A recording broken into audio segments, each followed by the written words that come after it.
Happy Friday, Strathon Pet Talk. I am Sarah of Expat in Croatia, and this is 5 Question Friday. Every Friday at 5 o'clock Croatia time, I answer 5 questions from people who have sent them in on Facebook, Instagram, Twitter, LinkedIn, YouTube, expatincroatia.com, email, our consulting sessions, and people who slip me a note in Croatian class. Welcome! I'm in Zagreb again for the 3rd time in 3 weeks. Thank you so much for being here. I'm so glad that you joined me today. So I had said last week that I was going to do another public 5 Question Friday, but it is boiling outside, and that just seemed like some kind of self-inflicted torture that I just could not go through.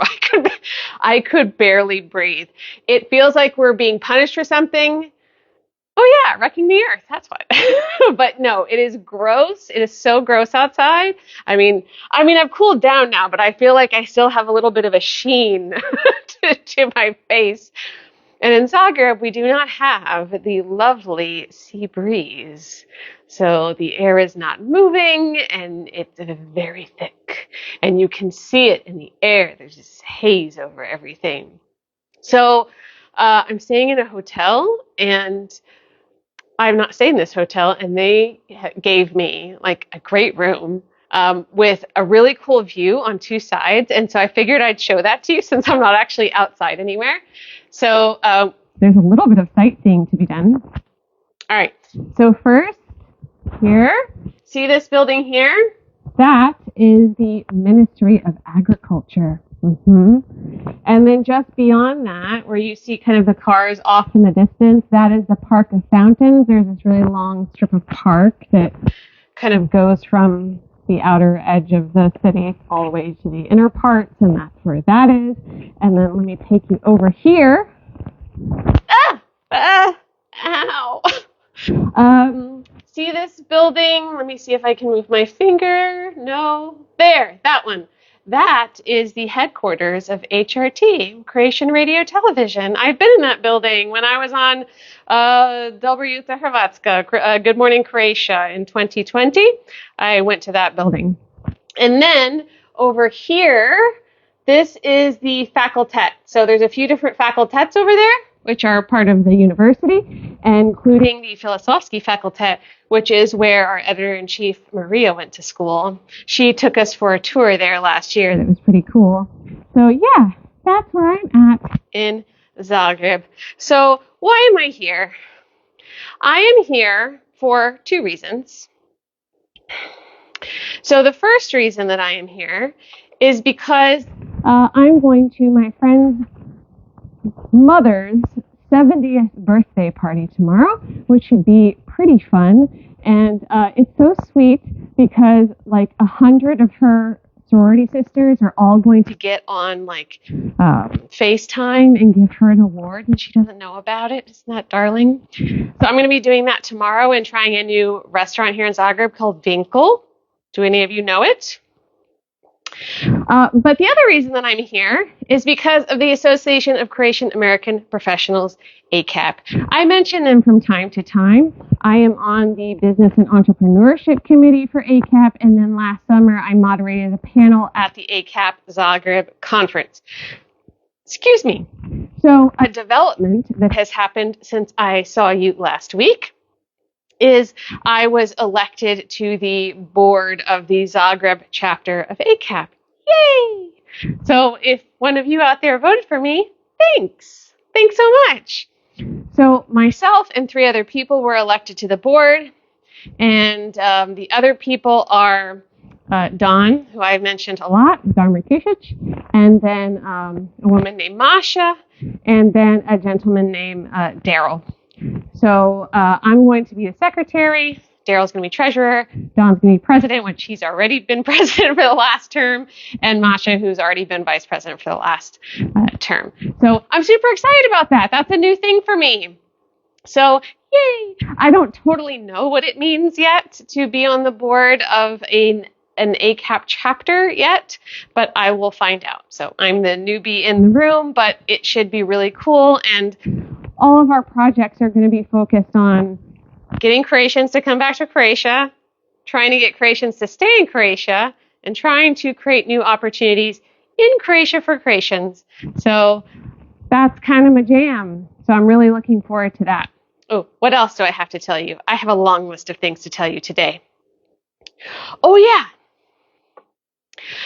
I'm going to just say this up top because we have been getting a lot of questions about this. So Croatia is implementing mandatory military service again. Yay!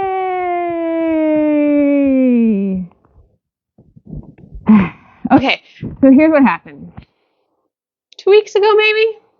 2 weeks ago, there was something in the news about how the Croatian government was postulating about this. And we did not write about it or say anything about it when that happened because we don't like to announce speculation. That's not what we do here. We deal in facts. And there just wasn't enough information at the time for us to say something to you. Because we don't want to panic you, and we also don't want to give you a half story. You know, there were too many questions. It was still very unclear. This week, this week in the news, it's a reality. So they are currently developing a draft of a new law, and mandatory military service will be implemented starting January 1st, 2025. This is for males only. Now, there is so much information to tell you about this.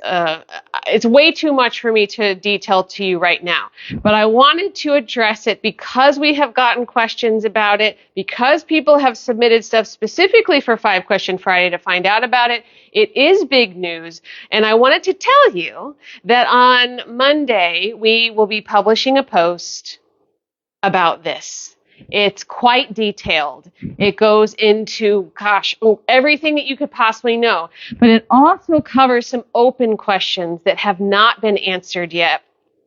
And the biggest question that has not been answered yet is, will Croatian diaspora be required to return to Croatia and serve in the military?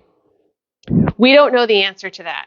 Now, I've spoken to many of the lawyers with whom we collaborate, and also one who is not in our network, but he's someone who frequently works with the government. And everyone is of the opinion that it's very unlikely that the Croatian government would require young Croatian male citizens who live abroad to come back for military service. But again, that is speculation. We already requested an official decision from the Ministry of Defense on this. We're just waiting for a response. We don't know how quickly they will actually respond to us on that front. But as soon as we have an answer, we will share that with you. Now, so just as a reminder, that post should come out Monday or Tuesday morning at the absolute latest. It will be in our Tuesday newsletter. So if you get our newsletter, that is where you can find it. That way you won't miss it. If you do not get our newsletter, 9,000 people follow our newsletter. You should be our 9,001st. You can find the link to subscribe for our newsletter at the link in our bio, or you can just send us a DM and say, hey, Cam, how do I sign up for the newsletter? And then you will not miss it. Tuesday, that will go out. What else? Oh, there are, I want to emphasize something I already said, but I don't think I made it clear enough. And then there's one other fact I want to give you, at least for right now, since you don't have the article in your hands. The mandatory service is just for men. Okay? They don't anticipate doing that for women now. We are the fairer sex. There are very few benefits to being a woman. This seems to be one of them. What is the other thing? Oh yeah, if you don't want to do military service and hold a gun, then there is a civil service option, which is some other kind of civil servitude that would be administered by the Ministry of the Interior. There is a conscientious objection clause in the law, so that is something that exists. We will share more information as we have it, but like I said, we've got like a 3,000 word post coming on Tuesday. We really dug very, very deep into the details, so keep an eye out for that. And if you have any questions that are just burning in your mind, send us a question and we'll see it. If it's already answered in the article, we're going to leave it alone. It'll be in there. But if it's not, then we will add it to our list of open questions and we will make sure that we get an answer to them. Okay? All right. What else? Oh, yeah. So it's Ultra weekend in Split, and I've been traveling for 2 months, and I so want to be home and stationary and not there. But I gotta say, I'm really happy to be in Zagreb this weekend. Pretty much everybody I know escaped Split during Ultra Week because it is just chaos, and it's filled with people who treat Split like a toilet. It's not great. So also, no matter where you live in Split, you can pretty much hear the all night long. So I'm glad to be here. Hi, Catherine. Where can you sign up for the newsletter? At the link in our bio. So if you go to our profile, there will be a link. If you go into that link, there will be a prompt that says sign up for the newsletter in there. Thank you for asking. Okay. Oh, yeah. So Sunday, July 14th, will be the 2-year anniversary of me applying for citizenship. I would like to say that I'm waiting patiently, but I have lost my patience.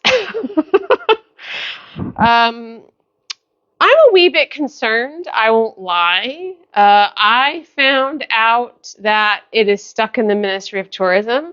That was the update that I got in January, and I found out that that is still the case through, I'm not going to go into details of who exactly said this to who, but a very high person in the government was aware of it and shared this with a friend of mine.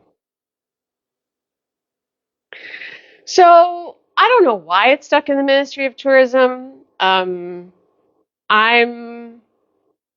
not sure what to do about it just now. So I'm going to be patient, and after August, the courts close, and all the lawyers are on vacation either now or throughout the entire month of August. And honestly, the government is, a lot of people are on vacation too. So there's really nothing to be done about it right now. I'm just going to have to wait until September, and then we'll try and figure out what to do. I mean, look, it's a very atypical application. So I'm not going to go through the whole rigmarole because some of you longtime lifers of 5 Question Friday have already heard the rigmarole.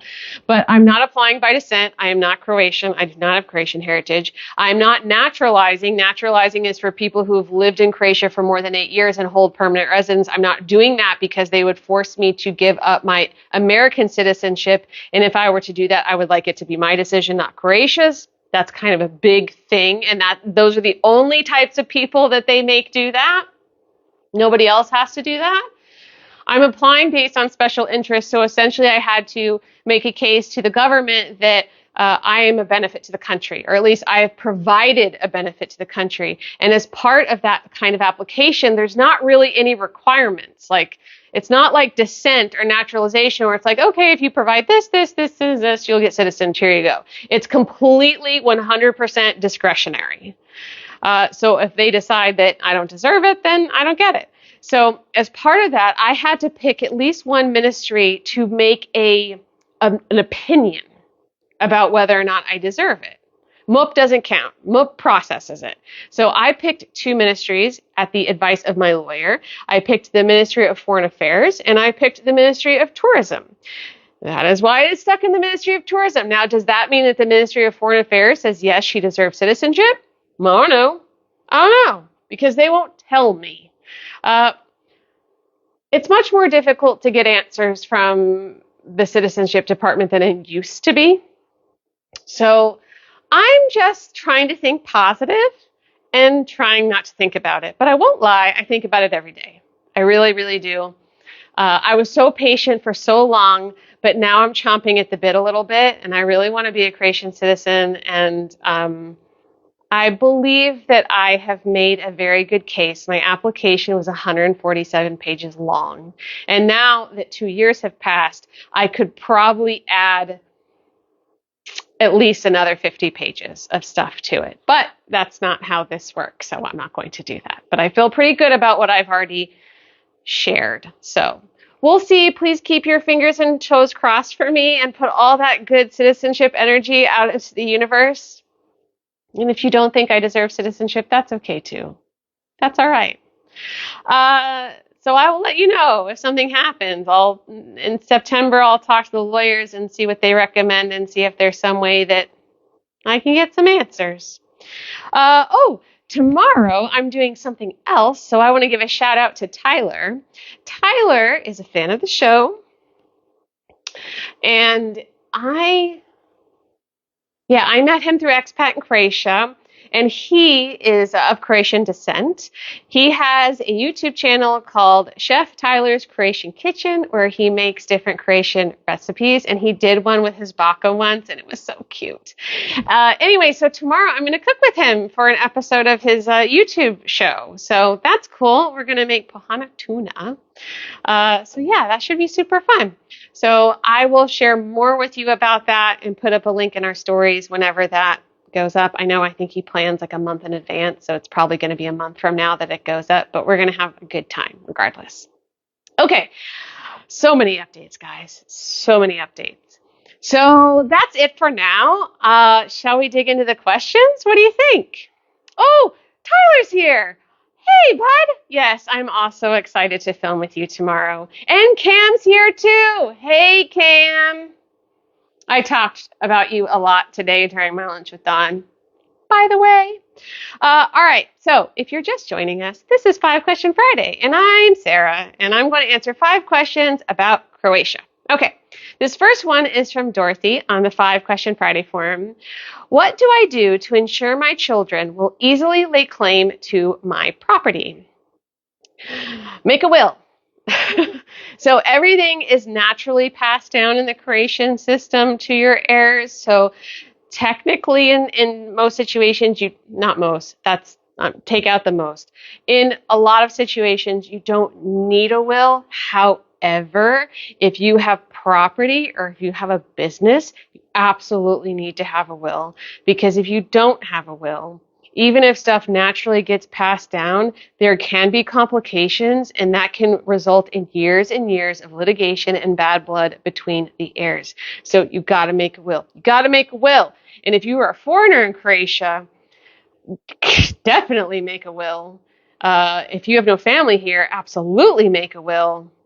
Making a will is important. Okay, it's the only way that you're going to know for sure that there's not going to be some kind of chaos after you die, okay? And I say this as I was thinking about this as I was working on this question. I was like, Sarah, you own a property and you own a business and you have not done a will. And I know what I want done with them, but nobody can read my mind.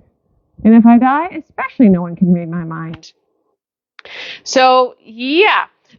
The other thing I want to mention, when it comes to property in wills, Croatia has a very specific way that you need to define that property. And if you don't define that property correctly, you can also cause problems. So just make a will. Make a will, doesn't matter who you are. If you've got property or business, make a will. And use a lawyer to do it to make sure everything is in the exact format that it needs to be. Now, what do I have for you? I have 2 things. So one, we actually have a series called How to Die in Croatia. I thought that was a very clever name. But maybe I'm the only one who's amused by it. We have 4 parts, and part 4 is about how to make a will. It also covers whether foreign wills are recognized in Croatia. So if you would like that, send us a DM. Also, if you would like to go ahead and go straight to a lawyer to get help for preparation of a will, we can send you to that. And on that page, it talks about how we vetted our network and how we built it and where they are and everything about how it works. So if you are watching this on YouTube, both of those links are down in the caption. If you're on Instagram, send us a DM, and Cam, who is here, she will send those things to you. Okay, I think I saw some questions, so let me scan back up. I'm going to do the short question first and then go to the longer question. How long can we stay there if we leave the U.S. if Trump gets elected? 90 days. As U.S. citizens, which I know because I know who you are, but also because there's an American flag in your picture, U.S. citizens can stay in Croatia without a visa for 90 days in a 180-day period. Okay, and then Archie, what prompted your move to Croatia? The Netherlands didn't want me. So I always wanted to live in Europe since I was really small. My first memory of wanting to move to Europe was when I was in the 4th grade. I did this report on Greece. We all had to pick a country and do a report on that country. And then we had a day where we had to bring a food or drink from that country. And I remember there were a bunch of people in my class who were from Central America, Central and South America, and they brought like stuff from their families. And I don't have that kind of like history in my family. And also nobody cooks. So anyways, I picked Greece. And because they grow a lot of lemons there, I made lemonade. It was very delicious. So I always wanted to live in Europe. And there were a few opportunities I had over the years as I became an adult, but I just wasn't quite ready. And then one day I was living in New York, and I woke up one day and I was like, today's the day. And that is when I started to move. And the easiest way I could get over there was I transferred through a sister company to Amsterdam. And I loved it there. I loved living in Amsterdam. But I could only live there for a year, and they kicked me out after that. And I had to go back to America because I had no right to be there. And so for 3 years, I licked my wounds. And then I was like, okay, it's time to go back. And I was planning a trip to Italy. And when I was doing research, I found out that Croatia was a country, and it looked pretty cool. Because, look, Texas education, you only learn about what happened that led to the creation of Texas. Croatia had no role in that, so I did not know Croatia was a country until 2011. Came to Croatia for 10 days, thought it was pretty nice, did Zagreb for a day, Split for like 4 days, I think, Hvar for 2 days, Dubrovnik for 3 days. And then I was trying to go back to the Netherlands, and I couldn't get it to work, and thought, hey, Croatia seemed all right. How about I go there and see if it works? And if it doesn't, it'll just be a long holiday. And if it does, great. And I got here, and within 3 days, actually, I know 3 days because I was going over a lot of old emails from around that time.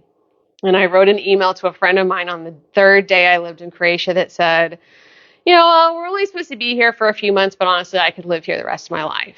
So I knew from the absolute very beginning that this is where I wanted to live, as long as Croatia would allow me to live here. And that's how I got here. And thankfully, I'm still here. Thankfully, I have long-term residence, so I can't ever be kicked out. I don't have to apply for residence ever again. Hopefully, I'll have citizenship one day. But I did everything that the Croatian government asked me to do, and I'm endlessly grateful. It doesn't matter that I can't be kicked out. I'm still always going to be grateful for the fact that I get to live here. Since I'm not a citizen and I don't have Croatian blood, I'm endlessly grateful. I'm never going to be on my high horse about that. It is a privilege, not a right, to be here. So thank you for asking that question, Archie. Okay, let me scroll down and see if I missed anything. Okay. All right. Move on to the next question. This comes from Steve on the 5 Question Friday forum. What are the requirements for opening a bank account in Croatia? Do you need to have your citizenship or domovnica? So no, you do not have to be a citizen, but you do need to have residence here. If you don't have residence, it's only going to be in very extraordinary situations that they'll allow you to open up a bank account. It didn't used to be like that. During the course of the time I've lived here, there used to be a time where you could open up a bank account here like as a tourist. You didn't have to have residence at all. But now they're really hardcore about it, especially since Schengen. That's what's been really interesting. I don't quite understand. Well, actually, no, I take that back. I know we did a 5 Question Friday question maybe in the last 6 months where we actually did find out why Schengen was relevant. There was some rule that came out around that time that impacted that, and that's why they're so hardcore about it. So to open up a bank account in Croatia, you need to have a Croatian ID with a Croatian address on it. And you need to have what's called a dokaznica, which is a proof of a valid reason for needing the bank account. So options for proof of needing a bank account or ownership of property, like a land registry certificate showing you own that property, or an employment contract, because if you're employed in Croatia, you need to have a bank account where you can send that money to. Like, you couldn't get paid in an American bank account from a Croatian business. That's not how that works. Oh, dang. I scrolled all the way to the bottom. Let me get back over here. Okay. And if you own a company, you can obviously get a bank account here. Now, there's one other requirement if you're an American citizen. If you are a U.S. citizen trying to open up a bank account in Croatia, or any foreign country for that matter, you will also have to sit and fill out some nifty IRS paperwork, which is so super fun because usually the person you're dealing with at the bank has no idea what to do with it. So just tack on an extra hour to the entire process and just breathe out the requirements. On occasion, there's other paperwork that is based on your situation, but really it's just those simple things, the ID and the valid reason for needing a bank account. If you just wanted to pay bills, most likely they're not going to let you do that. It all depends on the banker that you deal with, but usually they want more of a reason than that. All right. We have a guide on how to open up a bank account and whether or not you need a bank account in Croatia. So IG, send us a DM. YouTube people, it's down below in the caption. All right, our next question, fix my microphone. Is something wrong? Can you hear me? Is this okay? Didn't die, did it? No, this is on. That's on. Is it okay? Let me know. Sound check. 1, 2, 3. Okay, so the next question comes from Justin on the 5 Question Friday forum. With processing times for citizenship applications growing longer and longer, it is likely that our first child will be born before we receive our Article 11 decision from MO. How does one apply for citizenship for an infant whose parents' applications are still in process? The great-great-grandfather of our unborn child was Croatian born. And also, how would a background check be done? What form of ID for the infant would be needed? So usually we don't do so many questions in one, but I kind of felt like this was good to kind of tackle at the same time. So if you are not a Croatian citizen when your child is born, then they have to go through the exact same process that you do. It's only simplified if you are a Croatian citizen when your child is born. So in this case, that's not what they're asking. Saying, if I'm not a Croatian citizen yet, what happens? They go through the exact same process.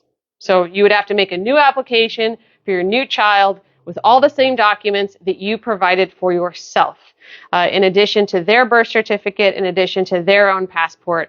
A background check is not going to be needed because a background check for citizenship is only required for those under the age of 18. Okay? We have a couple guides for this. So one is how to apply for citizenship, and that goes over all of the different bases for citizenship, and then you can link out to specific guides for those bases, and then also how to register a new child in Croatia. And this goes for citizens or non-citizens alike. Now, I want to communicate, Croatia does not have birthright citizenship. So you need to have at least one Croatian parent for the child to be a Croatian citizen. So if 2 foreigners have a baby on Croatian soil, that child may have a Croatian birth certificate, but they are not a Croatian citizen. So if you would like either of those guides on citizenship or registering a child, you can send us a DM for Instagram, or it's down in the caption for YouTube. Okay. We have a question from Joel. How did you like it here in Finland when you visited fairly recently? Would you revisit? Oh, I liked it. I was there such a short amount of time. It was only like 3-4 days. I mean, who's to say? I didn't sleep the whole time because of all that endless sunshine you guys got at 3 o'clock in the morning. But no, I really thought it was lovely. The food was great. People were so nice. It was, the weather could not have been more perfect, which I know is a bit of a rarity sometimes. But I really loved it. And I went out into the national park, which the name of it escapes me at this moment. But I would love to go back there and hike and explore. And I'd like to get more kind of out into the rest of the part of the country. I'd love to see the north. I mean, that's been kind of on my bucket list for a really long time. So yes, I absolutely would visit again. Yes, I really enjoyed it. And I didn't get to take a sauna. I mean, come on. I feel like I failed Finland because I didn't sauna while I was there. Please forgive me. Don't hold it against me. Okay, so this brings us to our lawyer tip of the week. Dun, da, da, da. And see. All right. When looking for a licensed professional like a lawyer or an accountant, don't use someone a family member recommends. There are 3 reasons why this is a bad idea. Very often, they don't take the work as seriously as you need them to. They treat it casually since you are related. 2, you don't feel comfortable calling them out on it and communicating your needs firmly because you don't want to jeopardize the family or friend relationship. 3, you have no guarantee that they aren't sharing your personal business with your family, especially if you are in the villages, and most likely they are. If you cherish your privacy and want someone to actually call you back and do the work, don't go through a cousin. Fact. I have nothing to add. That's complete, and it's true. I mean, you know what? I will add. Through our consulting sessions, I have talked to so many Croatian diaspora who have gotten recommendations for lawyers, more often than lawyers and accountants, because you don't really need an accountant unless you're living here and doing business or something. So usually it's a lawyer. They've gotten a recommendation from a family member. And then they're like, they don't call me back, or I found out they shared my stuff with somebody else. Like, that is just every single time. I've never heard once, oh, my uncle recommended this lawyer and he was amazing. Like, that's just never a thing that has ever been said. I mean, they're doing their lawyer friend a solid by recommending them, and in some extreme situations, it also, unfortunately, this is the case, it gives that family member an element of control over you. Okay? So just don't rely on family members for recommendations when it comes to a licensed professional. On a good restaurant to eat at? Yeah.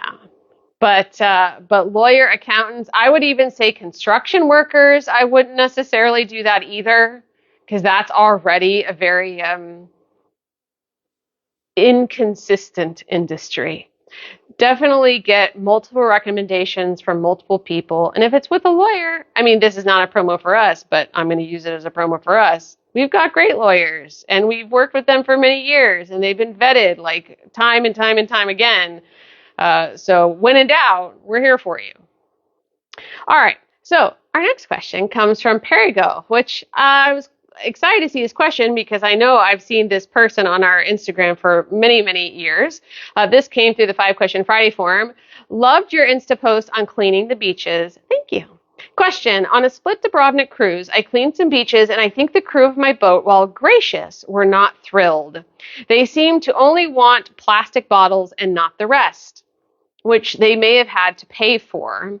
I offered to pay, but they refused. How can I continue to clean beaches and get rid of the trash in the right way, especially when on a boat and it's a lot of trash? So first, they're not charged to dispose of trash. They only wanted the plastic bottles because they can return them for a rebate. My guess is they just don't want extra trash on the boats. So in some respects, I get that, but it just really depends on the amount of trash and the size of the boat, and that determines how reasonable a request it is that they don't want trash on their boats. So the best option is to try and find a trash can on the land whenever you're docked or wherever you find the trash. I mean, that's not always possible, but that is always going to be the best option. Okay. And second, look, this is mildly shady gray area. If you feel like they're not going to be supportive, take it to your room. Don't tell them about it. or put it in your bag. Of course, it all depends on how much trash it is, but you don't have to disclose that to them, if you can avoid it. But I really want to applaud you for asking us this question and also trying to do your best to clean the beaches. That's what we all need to be doing. It doesn't matter if it's our trash or not. If you walk by some trash, everyone else is walking by that trash too, assuming somebody else is going to pick it up. And you don't know that someone else is going to pick it up. And even if there are people who come to clean that specific beach, which most beaches do not have someone to do that, who's to say it's not going to blow in the sea before someone does get to it to come and pick it up? So we all have to work together. My recommendation is whenever you go to the beach or the sea, take a plastic bag with you. They are everywhere. We all have them. And that way you have something to put the trash in. It's going to make it a lot easier for you to take it back to land and throw it in a trash can.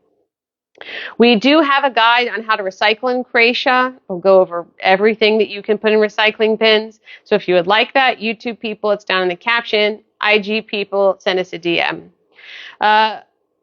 We've got a question. Do you also have accountants for small business you can recommend? Yeah, we absolutely do. Yes. Send us a DM and Cam will hook you up. Okay. Is this our last question? I think it is. Yes. So this one comes from Jeff on the 5 Question Friday forum. Our old family home is now a beachfront cafe. Whenever we come to visit, they freak out that we are going to make a claim on it. What is that about? We aren't doing that. But it has me wondering, if I buy an old home in Croatia, how do I protect it from claims of past owners? Great question. So whatever real estate you're interested in, you must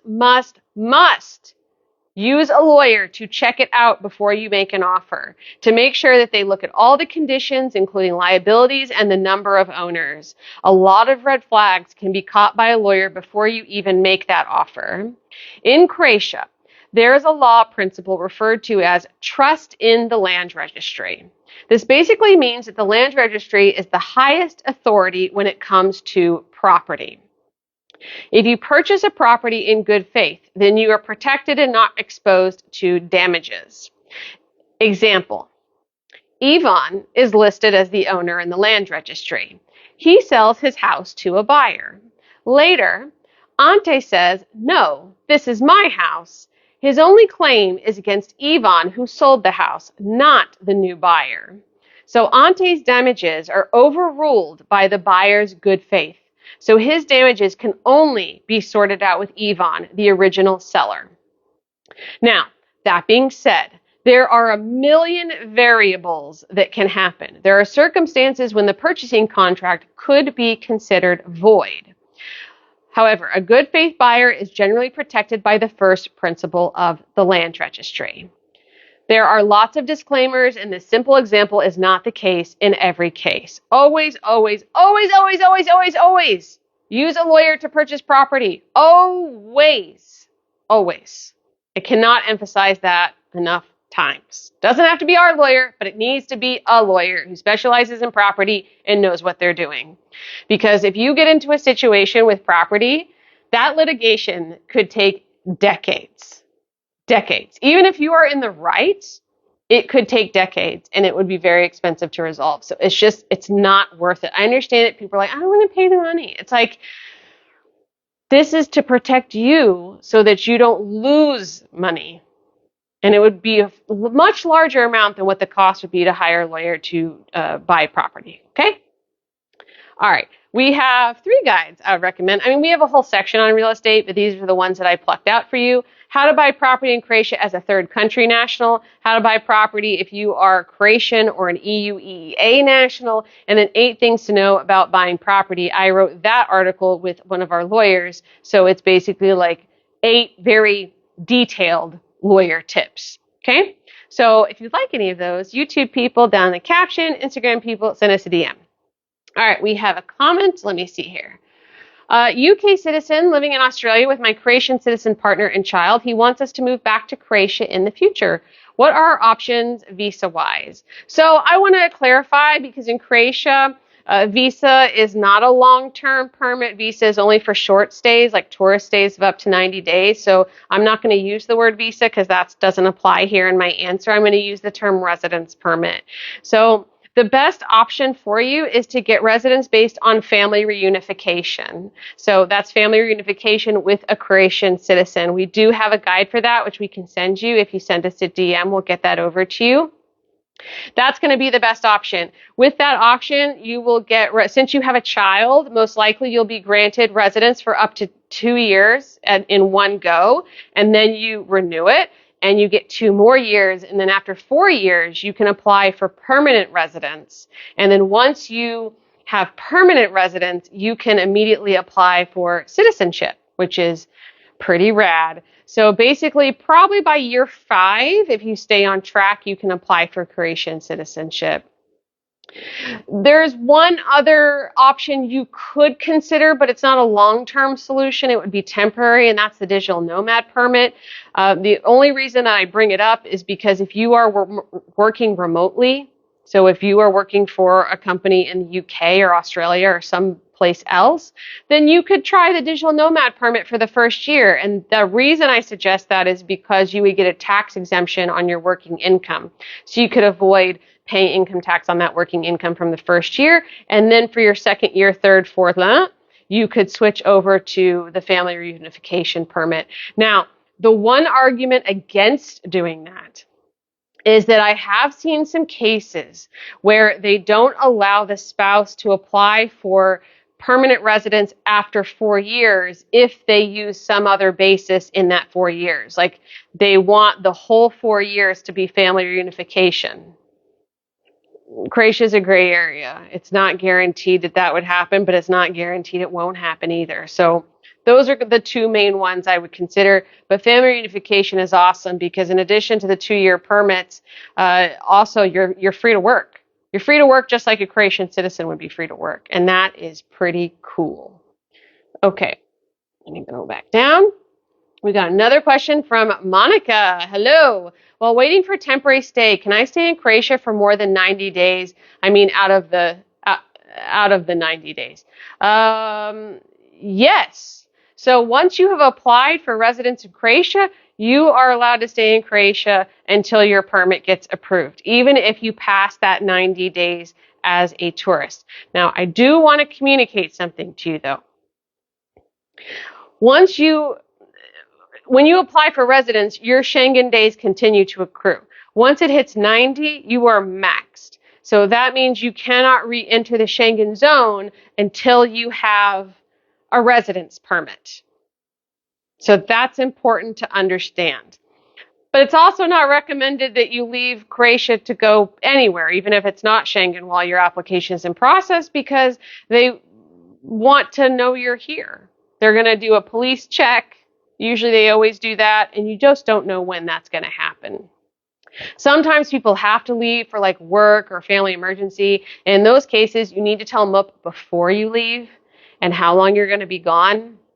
But if it's just to travel around, that's not really an acceptable reason. Thanks for the question, Monica. Okay. I think that's it, guys, right? Yes? Yes, that's all of our questions. Do you have any other questions you would like to ask before I go?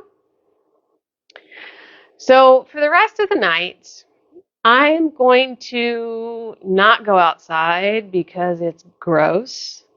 And then tomorrow, I'm going to go and do my usual Saturday coffee thing. I need to figure out where I'm going to go for coffee. I have no idea just yet. Although I will say, so I'm staying at Hotel International. I am not telling you that because they told me to or are paying me to. I'm sure they have no idea who I am. But I'm telling you that because I picked this hotel because they have the best breakfast I've had in Croatia. Best hotel breakfast I have ever had in Croatia. I came here for a business meeting last year with Maria. And it included like the breakfast buffet. And I was like, this breakfast is like really good. And I like breakfast. I'm a big fan of breakfast. And Croatia doesn't do breakfast. It's not to say that I haven't started to see that tide change, especially here in Zagreb, there's a place that opened years ago now called Express, which I love, except now they're on the other side of town. I'm like, ah. But I like that place, and I'm sure that there are other good breakfast places. There is, I wouldn't call this a breakfast place, but when I was here last week, I don't know, all the days are running together, I went to a bakery called Korica, and it was so good. Their coffee's excellent. They use that cogito coffee, which I think tastes like chocolate, and I love it. But I used to be a pastry chef in my pre-Croatia life, and so I'm a big snob when it comes to bakeries, and this bakery is excellent. And they have very good quiche, and they have very good croissants, and they have this big, huge wall of bread that I want to try on some future trip. So now that, Dejman does have great breakfast, but I haven't been there for breakfast in Oof. 6 years at least. I mean, I'm pulling that number out of my butt, but it's been a very, very long time. Although I was there for coffee with one of our lawyers last week, and I was like, why don't I come here more? I have heard of Kwawa. Is that how you pronounce it? Kwawa? It is on my map to try. I need to see where it is in relation to where I am here. Yeah, I don't know. But yeah, I'd like to hole up somewhere tomorrow because I have a whole free morning. I had a meeting, but it got moved to today. And I was like, oh my God, I have a whole free Saturday morning to like do whatever I want until I meet up with Tyler at 2:30 to film our little cooking show. So yeah, I'm pretty psyched about that. Vega Garden. I don't think I've heard of that one, although it sounds kind of familiar, but I don't know if I'm confusing it with Fig down in Split. If you want good breakfast in Split, Fig has the best breakfast. The sad part is that Fig is only open during summer, which always bums me out. But they have a good breakfast. The only downside is you really got to get there early during season because otherwise you just got to like elbow through tourists to like get to the front because they don't do reservations. But yeah, they make a solid breakfast. And they give a discount to locals. I don't know if Jeff will be happy I said that, but don't tell him that came from me. You heard it someplace else. No, they have good breakfast too. They do like a smashed avocado with bacon. That's quite nice. All right, I think I've rambled enough, guys. Did I miss a question? Ooh. Is it what? Oh, I see 2 questions. DC Inspect, which banks will lend to Croatian citizens earning income outside the EU? Oof, that's a tough one. It changes a lot. There are 2 banks you can consider. Erste, that's my bank / Expat in Croatia's bank. I love them. I think they're great, and they're very nice to foreigners.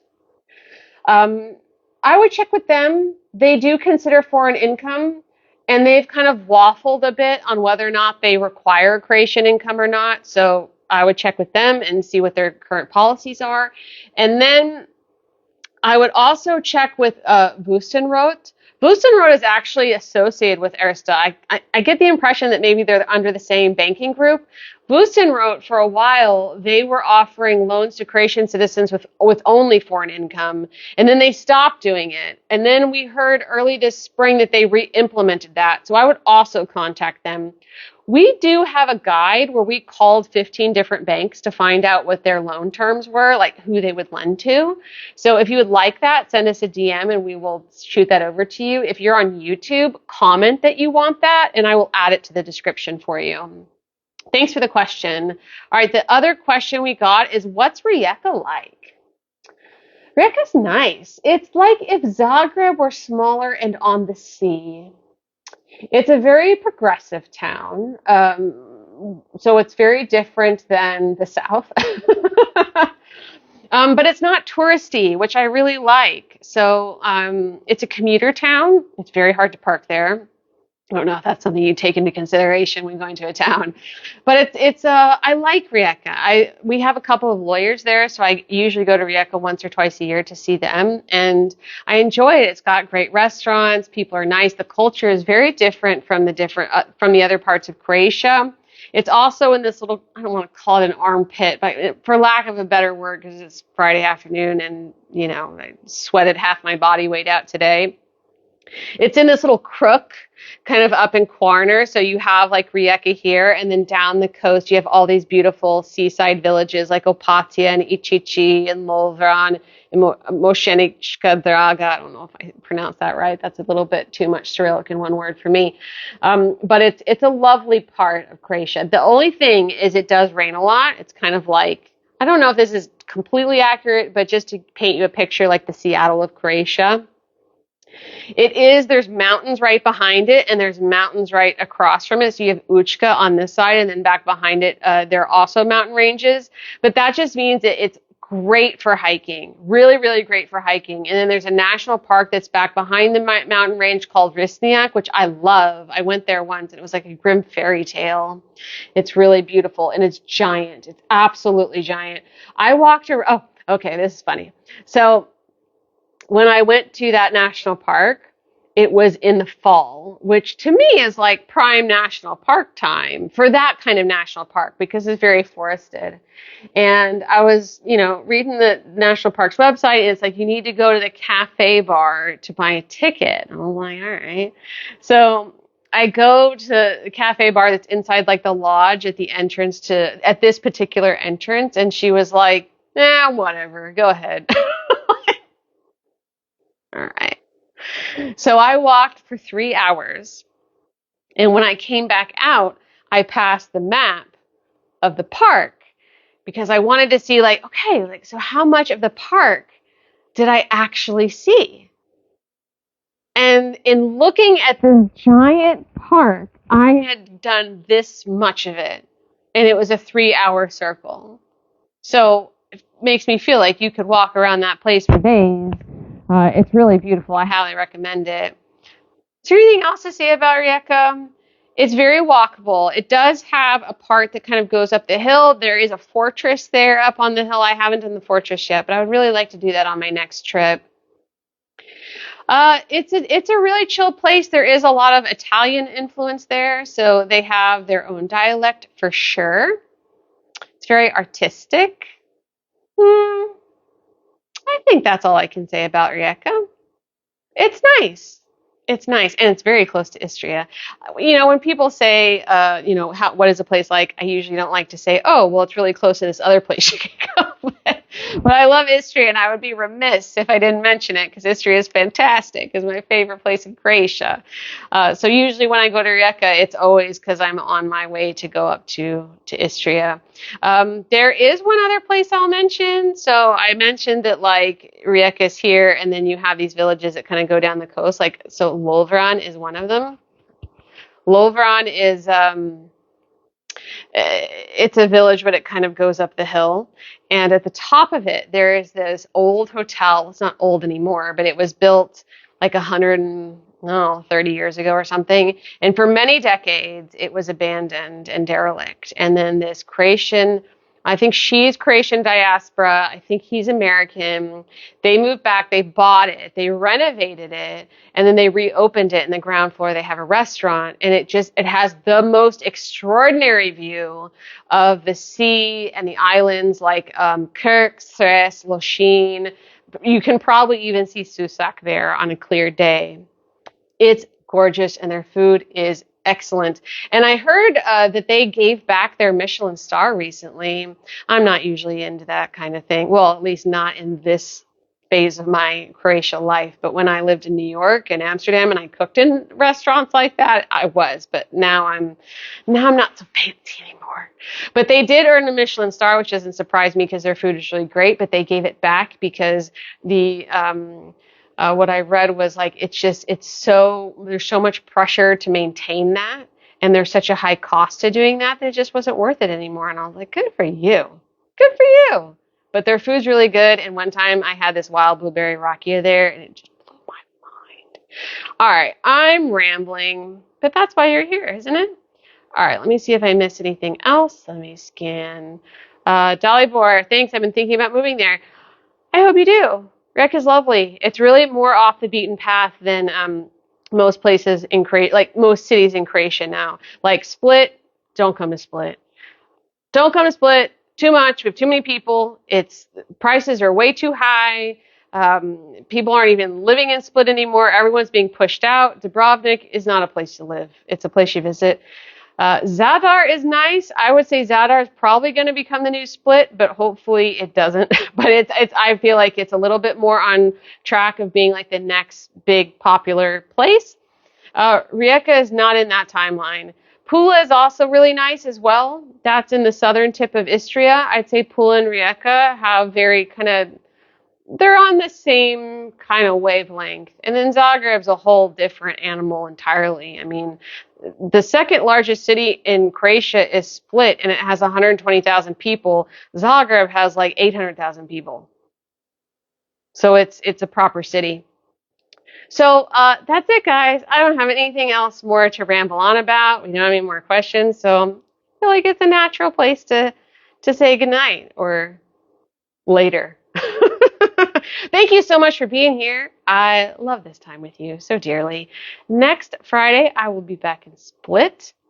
Hopefully, I can find someplace nice, cool, and shady to do 5-Question Friday outside. And if you have a burning question, send us a DM, and Cam will log it in our queue, and you will see it next year. And as a reminder, next week, Tuesday at the absolute latest, we are going to publish a post on the mandatory military service that Croatia is looking to implement for young men only. We will have all the details there, and we have requested an official decision from the ministry on whether or not they're going to require that of Croatian diaspora, but all the lawyers that we have spoken to don't think that's going to happen. But nevertheless, we don't like to speculate here at Expat in Croatia. We like facts. So we will find out the actual facts and let you know as soon as we know. So thank you again for being here. Love you so much. And vidimo se. Ciao.